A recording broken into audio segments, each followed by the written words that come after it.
At bago po tayo magtapos, silipin muna natin ang iba pang mga aktibidad na inilunsad ng Civil Service Commission sa gitna ng pagdiriwang ng ika-124 na anibersaryo ng serbisyo sibil sa bansa. Lahat ng yan sa ating CSC in Action. Narito po.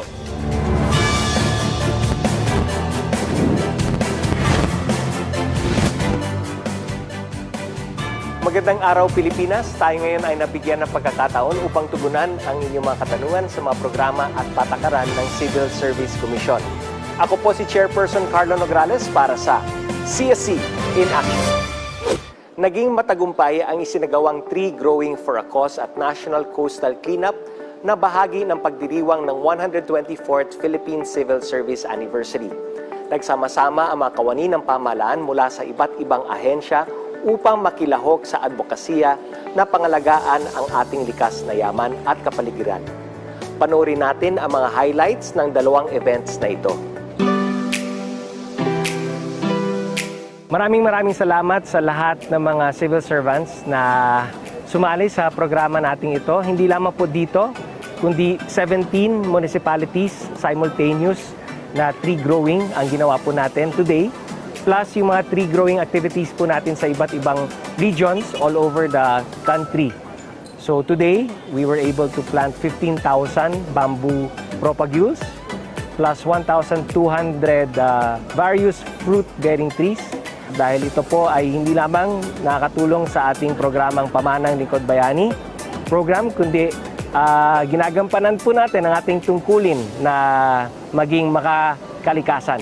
Actually, masayang-masaya po dahil itong experience na to, nakita po namin yung mga kapwa namin naglilingkod sa bayan na napaka-active po ng lahat, no? Sa ganitong mga programa ng pagtutulungan po.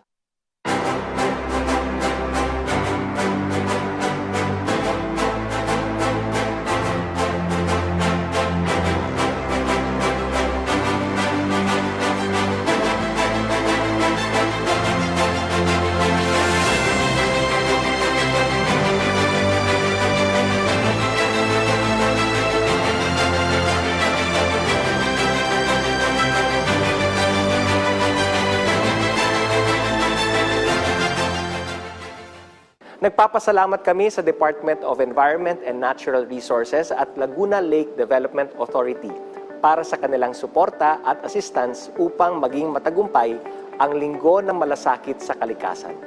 Maraming salamat din sa lahat ng ahensya na dumalo sa aktibidad na ito. Pero hindi pa riyan natatapos ang PCSA celebration. Sa Week 4 o ang Linggo ng Paglilinang ng Yamang Tao, dalawang aktibidad ulit ang ating abangan. Una, ang 2024 Leaders and Human Resource Symposium na gaganapin sa September 24 to 25 sa Pasay City at online. Ito ang pinakamalaking pagtitipon ng mga leaders at HR practitioners sa bansa at ASEAN region. Itatampok dito ang mga bagong HR trends at best practices in leadership, HR management, at organization development.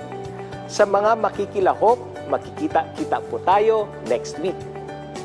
Pangalawa, magkakaroon din ng Partner Recognition Program ang Contact Center ng Bayan upang kilalanin ang mga ahensya ng pamahalaan na may pinakamabilis na pagtugon sa mga queries, requests for assistance at complaints na dinulog sa CCB. Ibabahagi ng mga ahensyang ito ang kanilang best practices, pati na rin ang mga improvements na kanilang ginawa upang mapaganda ang kanilang frontline services. Inaanyayahan po namin ang lahat na manood sa live stream via CSC's Facebook page and YouTube channel sa darating na September 27 alas 2 ng hapon. Para sa karagdagang impormasyon, maaaring makipag-ugnayan sa aming mga opisina at social media channels. Pwede rin sumangguni sa contact center ng bayan. Hanggang sa susunod nating talakayan, mga issue ay tutugunan. Mamamayan muna, CSC in Action. Ako po ang inyong lingkod, Chairperson Carlo Nograles.